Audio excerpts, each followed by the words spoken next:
Welcome back to another episode of Too Skid to Scrap. It's been a bit of a weird one this week. I wanted to get a lot more done, but we just haven't had the time, and things have just fought me every step of the way, as you'll see later on in the episode with the engine. But let's roll the credits and watch along.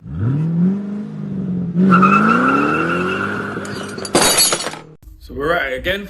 I'm going to plastic primer the mudguard. So off camera I did actually cut it down slightly. I've got the little piece, I'll show you what I've done, but I did it off camera just because I wasn't sure what I was doing with it, how I wanted it to look, so I had a little mess around. I've liked the outcome, let me show you. So I've cut quite a bit of this away. It used to come sort of down here and around, and we've shortened it quite a bit as well. So hopefully once that's painted and back on the bike, it will look a bit more cafe racer. I wasn't sure if I should have taken a bit more off the front, but I think that'll do. Alright, I'm just going to sand this down and then you can watch me primer this a bit. I keep dreaming, but my dreams keep flying away. A song we're far beyond. Keep chasing them and I never rest for a day. There's something I don't do. I feel the wind blowing my face, but that's alright. I smile at people passing by. Some smile back, some might not. I'm always looking for a shade when it's hot. I've been low key and I'm trying to stop. God, I'm feeling good. Yeah, but when off I go. Pretty afternoon, it's a fast forward. Looking at the skyline, looking back at my life, and I gotta say it's one of a kind. Yeah, but when off I go. There we go. 3 coats of primer on there. Plastic primer. Help with adhesion. I think cut doesn't look too bad on the front end. Once everything's all painted the same colour, all this needs sanding down, and then paint time, which is the easy bit. Sanding's the hard bit. Right, I'm back out doing some sanding. I want to get all this metalwork and stuff looking up to the scratch where I can put some filler on it. I put guide coat on everything. Epoxy is not so important because it's sort of the skin of the epoxy is darker than what's underneath it, but I've done it anyway. I'm gonna put you on time lapse and just let you watch me. I don't know how much you want to watch sanding, but I'm gonna sand the tank, the side panel, you know, the mudguard and the hump, and see where we get. I want to be able to get some filler on that hump so that I can really sharpen the edges and just see how we get on. So yeah, follow along. Pretty afternoon, it's a fast forward. Looking at the skyline, looking back at my life, and I gotta say it's one of a kind.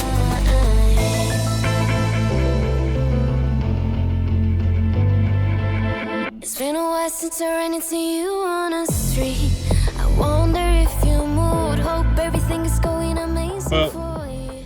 It's obviously a bit rough, but a bit of filler, and we can really sharpen these edges, put in some curves, but we're getting there with that. So let's get some filler on that. We'll sand the next bit while we let this dry. And you're not feeling blue. I feel the rain pour down my face, but that's alright. I smile at people passing by. Some smile back, some might not. I'm always looking for a shade when it's hot. I've been low key and I'm trying to stop. God, I'm feeling good. I've iced that like an absolute cake, but I would like most of it to come off. But I just want to be able to do some really nice square flat edges and really find some sharp corners as best I can. I think there'll probably be another layer or two on top of that, but it's once you've sanded it all off, there's a very fine layer left over. Just really wanted to try and build up the corners and give myself some really flat edges, so I've cut that real triangle looking sharp edges. Geometric shapes are going to come out of this, so I suppose you'll see as we progress where I'm at. Really afternoon, it's half past 4. Looking at the skyline, looking back at my life, and I gotta say it's one of a kind. Yeah, but when off I go. Really afternoon, it's half past 4. Looking at the skyline, looking back at my life, and I gotta say it's one of a kind. I slipped to the bind it to the I slipped to the bind it to I slipped to the bind it to I slipped. There we go, it's the tank sanded down. So the point of that guide coat was now we can see there's a small dent just here. So that's a low spot where we weren't able to sand out the thing. And the big dent that we had on the other side that we did a lot of the filler work, we can see there's just a few spots now, bit here and a low down here. We can just run some filler through there and sand down to the low spots. And that's the tank done. We're ready for another row of primer. So let's throw some filler on that, let that dry, and move on to the next panel.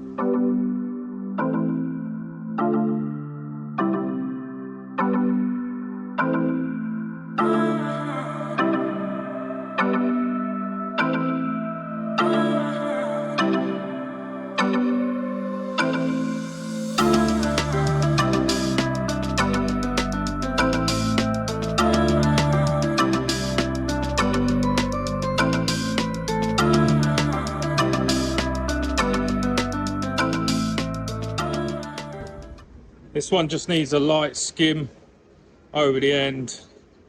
I'll knock this back down just before I paint it anyway, but it's not a lot of high low spots there. Looks pretty fresh. The sides are good. Just get these ends looking fresh and then we're good.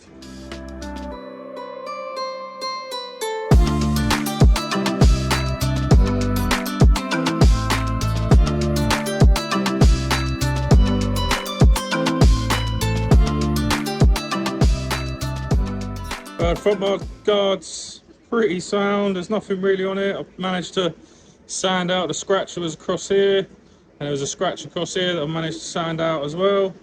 So that's pretty much ready for paint with a little bit of adhesion promoter where I've rubbed through, but that's not a problem. I have guide coated this again. You can see like it's a bit blotchy. That's some black, just some black spray paint lightly coated on there, dusting. And now I'm gonna have a go. I'm not going to use the DA because I want to try and keep this as square as possible, so I'm going to use my pad and just try and, you know, keep everything nice and sharp. And I'm going to use some tape once I've got my line straight and stuff to come up to the tape. You'll see when I'm going.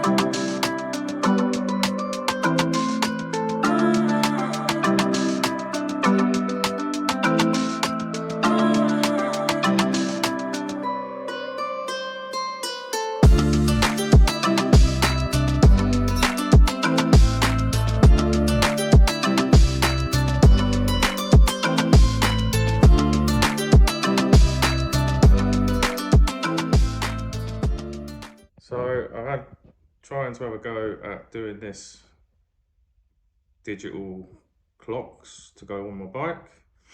I've been through these well dodgy instructions. I've got the wiring diagram for the K3 model, which is the GS500F, I believe. I've got a 2008. So I think, yeah, from looking at that wiring schematic and the wiring loom, they look very similar. I'll just give you that a couple of seconds.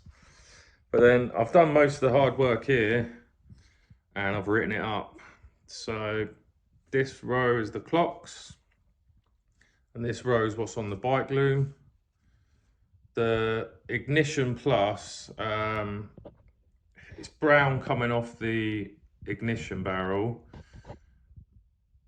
but at some point I've got to try and take it off from maybe the side light and run that to the clocks, which I haven't got set up on here at the minute. I may just use one of the spare wires I've got left over from the extra loom and just make it grey or something, or black and white. I've got plenty of spare black and white wires here, so that's why I've put brown, black and white here. You have two looms that come out of the the back of the headlight, and they go up to the clocks. We're lucky that we've got a digital tack or rev counter on the 2008 model, or the CGS 500F model, because that means that we can run just some of that. I've actually taken out of this loom here, which is for the rev counter side, I believe. I've taken this individual wire, which is the black and red here, and we're gonna just use that. It's got a pin connector on the bottom. I believe that's to go back to the loom, so we'll keep that end, and then this end that I've currently got covered in masking tape, we will put into the block. So I bought just a generic block from Halfords, an 8-pin block.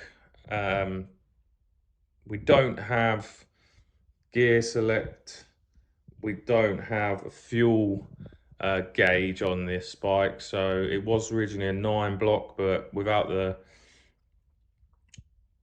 fuel gauge then we don't need that, so I've reduced it down to this 8 block.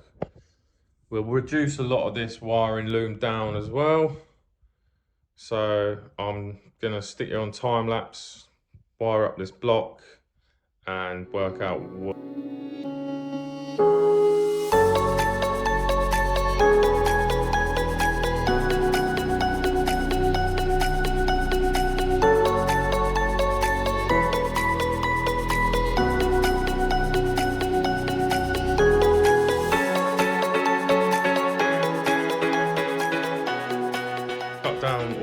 I'm not using for the gear notations. And yeah, I cut the green and red instead of the blue and red, so I've had to re-crimp that together down here. I'll get some insulation tape down there at some point, but the first side is all pinned. This one isn't too important where they go. I've kept the orange and the blue, which the indicators together. I think I've kept all the lighting on one row and all the rev counter and ground and live and stuff on the other row. We just got to make sure now that we've pinned this one, that when we pin the other side of the loom on this one, that we match the pin that connects to that part in the block. But as long as we go off the top, off the back of what we've got here, we check on this one to go into this one, then we'll be fine. We do have this other wire here, that's for the speedo, for the speed, but that's on a magnet that I've got to work out how I'm going to attach that to the wheel and the fork. I would have liked to use the original speedo mechanism, but that's not going to work on this. So magnet on the fork and wheel. So, but we'll try and make it look tidy best we can. We'll go from there. But right, I'm just going to pin up the other side. So yeah, actually, while I'm yeah. So this set of loom here, we're going to keep this end. I think the black and white we're not using, so maybe we'll make that the ignition live, but I will double check that. Yeah, we could make that the black and white, we could make that the brown on here, so then the black and white will become the brown further down, and we'll just have to mess around with the main loom just to make sure where that goes. I'm pretty sure that is just the earth for the tacho and the speedo lights, so we don't need an earth for those lights anymore. So we can splice the wire that's in the big loom into the brown in there, which goes to the side light. So we can just, you know, find out where that goes near each other, and we'll do that there. All right, so we'll crack on.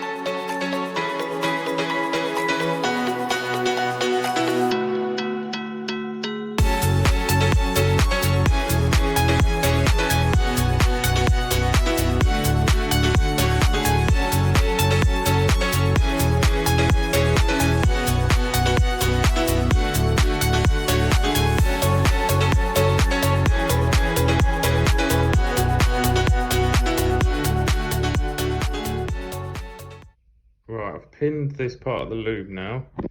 So you keep this block original, keep the yellow on that, and we've added the red and black wire from the taco loom, which is this one over here. We don't need any of that now, so that can all go in the bin. So we're down to just this single loom now. This is where I was saying it's important that we match up these pins with what's on the clocks here. So it's a good idea just to keep everything close. Make sure you've got this block the right way around. So we're going in like this. So we need to keep an eye on this red and green, what goes on this side. So I'll stick you back on time lapse and I'll show you when I'm finished.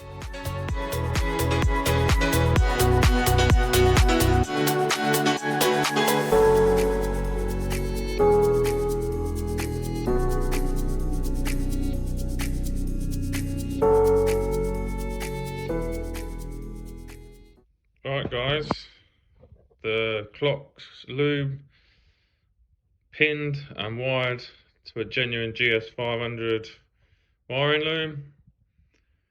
So we've got a little bit less now in the headlight, which helps. This is a bit bigger than what was in there before, but hopefully it's not too big. We can always fit that in the light anyway. I think actually just goes behind the light, so we'll just try and make sure that's waterproof enough. It's not like I'm going to be riding this too much in the rain. That's where we want to be at with the wiring. That's what I've followed. So either what I've shown you is completely wrong, and none of it's going to work, or we'll be good to go. Hopefully the latter. Obviously, don't forget on the main loom, we do need to swap out this, or we need to track this brown and make sure that the black and white that comes out of this plug gets spliced into the brown loom. I think there is only one brown loom in the wiring harness, so it doesn't matter where you take the black and white, as long as you splice it into the brown. All it is to give you light, I think, or just to make sure that the clock's got a positive when you turn the key. And the brown loom goes from the ignition switch. Brown loom goes from the ignition switch down, and it just goes to the side light and to the rear light, brake light, tail light. So we'll just splice into that to give us ignition live when the bike's on.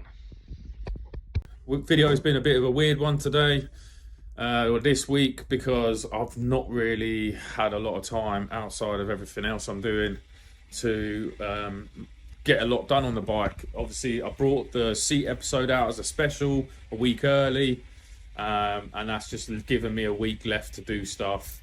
I hope you've enjoyed watching me do a lot of sanding on the fuel tank and that rear hump. But just want to finish the week off with getting this nice fancy engine back in the frame, maybe getting a few other little bits and pieces sorted, and then in the next episode I'm going to have a look at getting those the wiring and stuff done on the clocks, the aftermarket Chinese clocks that I bought. So I'm going to do a bit of a how-to on that, and hopefully by then my workshop will be at a point where I can get some paint on everything, and then hopefully we should be able to finishing off getting this bike put back together. So we'll see. So going to stick you on time lapse. Me and my stepdad are going to try and get this engine back in, and you know, battery tray and a few other little bits and pieces back in there. I might have a look at the rear mud guard. I need to trim that down to fit up inside and not, you know, and be the right shape. So follow along.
So yeah, that didn't go according to plan at all. There'll be no engine in the bike this episode. I'll leave this footage in so you can see how much we struggled. From what I understand, a few people have said to tip the bike onto the engine, but we went to take the rocker cover off and I've snapped one of the rocker cover bolts. So I'm gonna have to drill and helicoil it and find a new bolt. So we'll go from there, be in the next episode. I think this engine's fighting me to get back in the bike. You know what I mean, I made her look pretty, but it wasn't enough for her. But it's another step towards getting this bike back together. So one step closer, 2 steps backwards. I hope you enjoyed it anyway. If you have, take a minute to subscribe, like the episode, go back and watch the other episodes. There's a lot more going on. We're getting so close to the end and it feels like I can touch the finish line, but we're just that far away. So keep watching, check it out next episode, and we'll see you then.